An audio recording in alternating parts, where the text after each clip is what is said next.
All right, it's late and my sleeping schedule is way off. So I want to try to do this as quickly as I can, even though my videos can become long winded. Um, Basically, there's been some videos being made about uh, Pro Tools. I've even made videos about Pro Tools versus the world, meaning every other DAW. I've talked about this subject numerous times on my channel. Um, and I'm not the only one. Glenn from Spectre Sound Studios. I hate when this stupid alert. Hold up, cause I know y'all can hear that. I'm about to turn this alert crap off. Uh, Let me see. Manage notifications. Give me 1 second. Um, there. Okay. All right. So, anyhow, there are people. There are going to be people out there that's trying to say Pro Tools is the industry standard. And I'm like this. I'll let people believe whatever they want to believe, cuz I know this for a fact. Your sound quality of whatever DAW you're working in is not going to diminish. I've proven that too many times, just like I've proven it too many times with just Behringer gear. How so many people would dog Behringer gear, but then they listen to the stuff that I've done on Behringer gear and they're like, oh, it sounds great. You know, it's always going to be, you're not going to convince. It's like when people join a cult. Most of the time when people are in a cult, they don't really know they're in a cult. They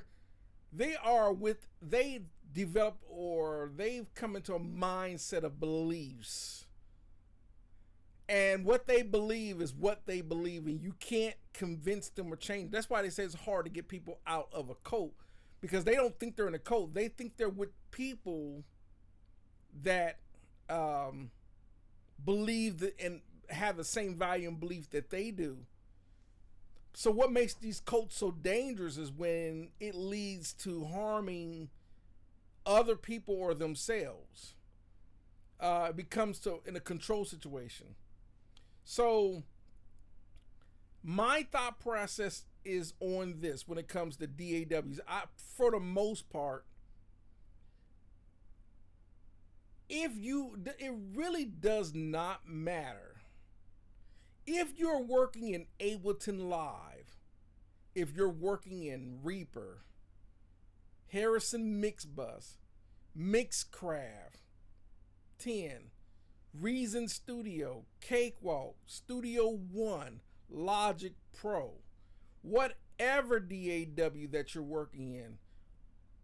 All of those DAWs have the ability to work with MIDI and audio. The sound that you're hearing is what's coming from your converter.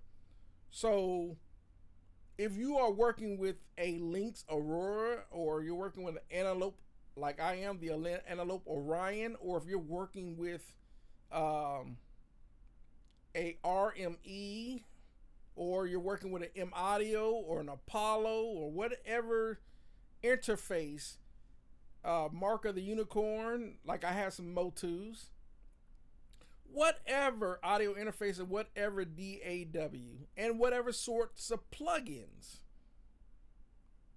is the main important thing.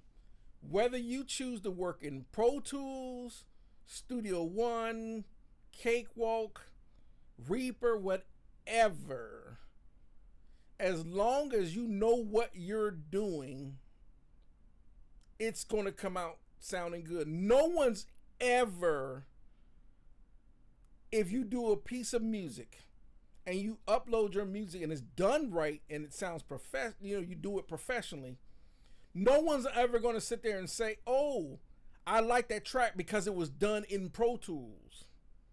There isn't a single person that listens to music that, if they're not into music production and recording studios and gear and the things like you may be, they have no idea what software, plugins, equipment, or whatever you're using. They just hear the music. What's important to them is, do they like the songs? It's the same thing when people. It's the same thing when you'll sit there and say, "Oh, the SSL 4,000 or 6,000 consoles or whatever are industry standard recording consoles." And if that's the case, then how is it that United or Oceanway or is a Capitol Studios, wherever, or Air Studios out of London, how's it that their stuff sounds so good and they're using Neve consoles?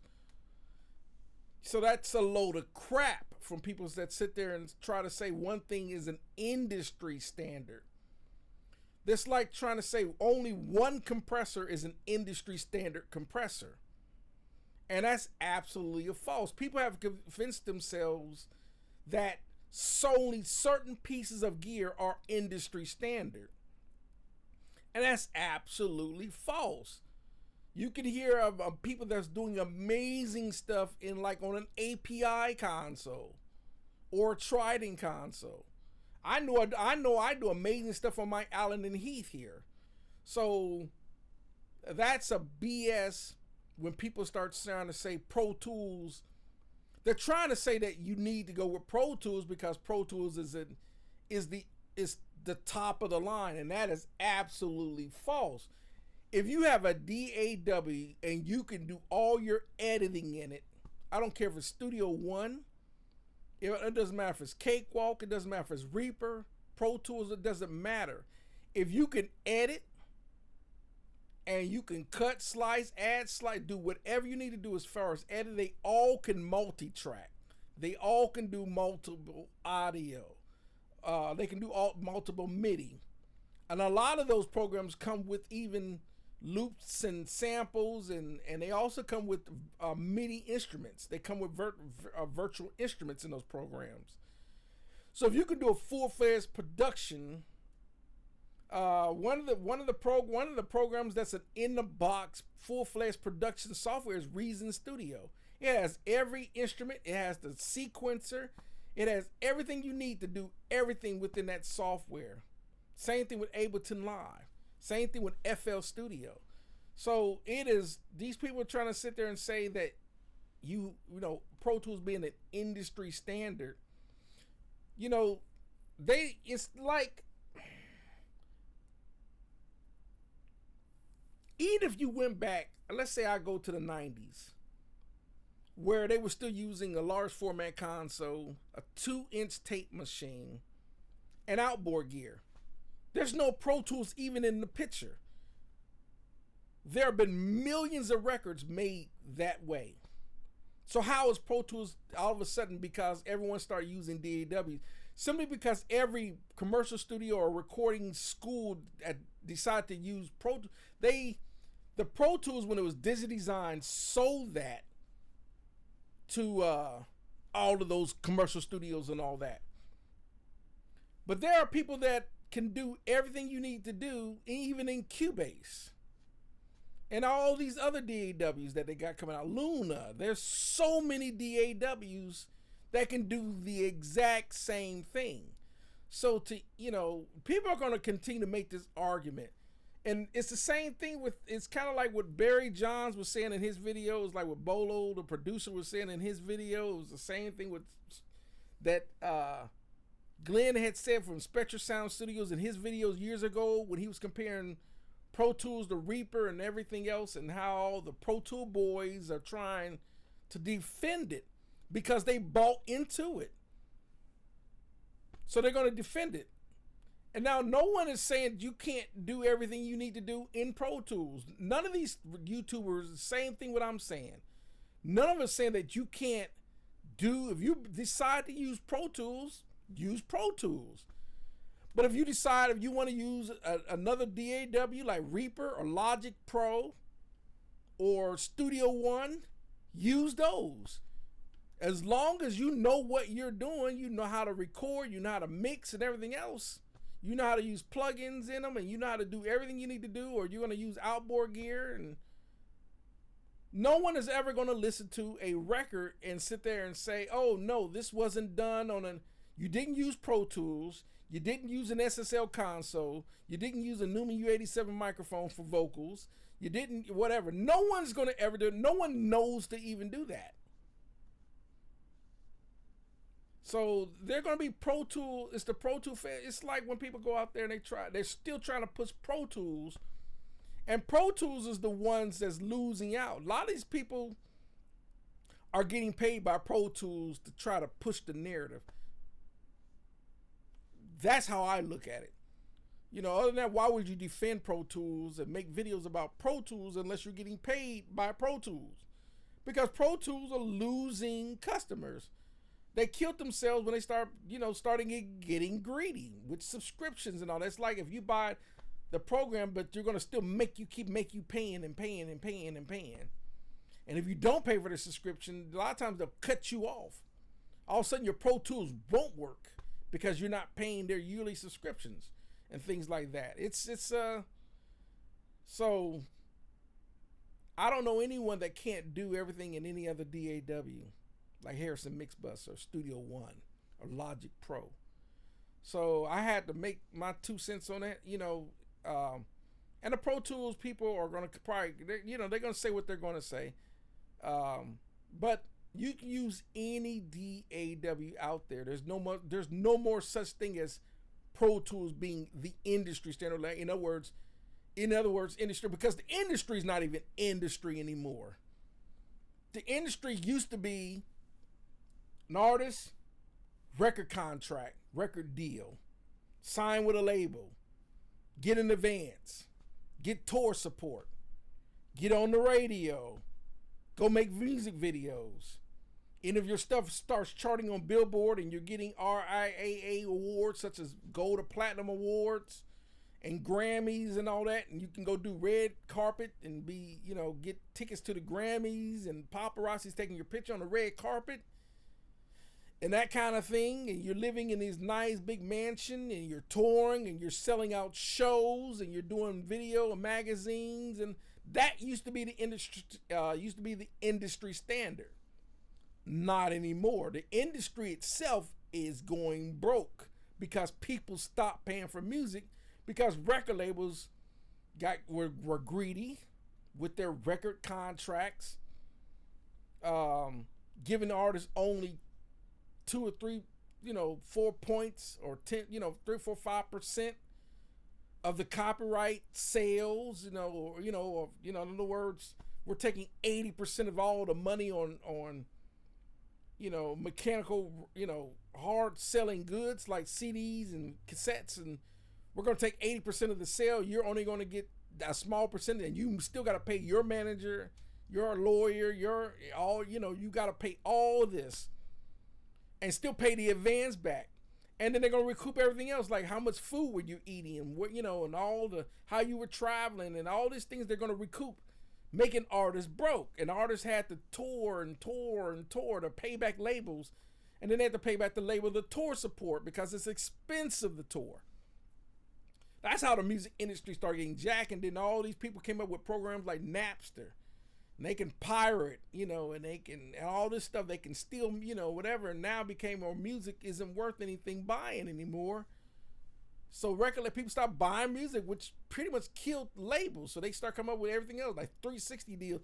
Any way they can stay themselves afloat with these biggest contracts, because they know people are still on the illusion that the only way you can make it in the industry is through being signed to a label. They were still controlling the tours and all that, and how you can, so it's a big mess. So getting back to a DAW, now that everyone can buy DAWs, I don't care what DAW, it don't have to be Pro Tools. You can buy any DAW and do your own recordings, and if you know what you're doing, you can make music. The only reason why people are complaining about how bad music is sounding coming out people that are trying to do this at home is because the people at home don't know what they're doing. That's all it is.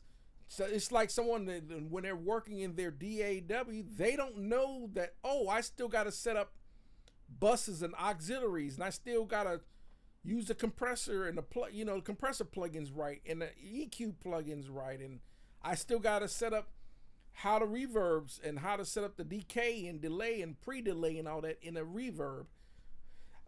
And whether you set it on a hall or a chamber or a plate reverb or whatever, they don't know. I need to, how to set the compression ratio, the threshold, the attack, release, all these things, how to gain stage, how to set up their mixer and their DAW to make their audio interface sound like a console.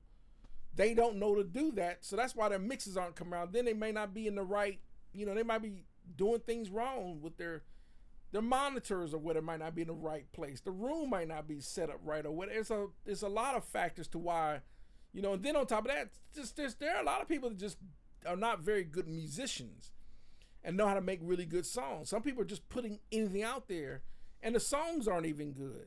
That's what you're hearing. It has nothing to do with, because it's not Pro Tools. It has to do with, the people, they just don't know what they're doing, or they just don't know how to make good music or whatever. That's what it is. It has nothing to do with Pro Tools.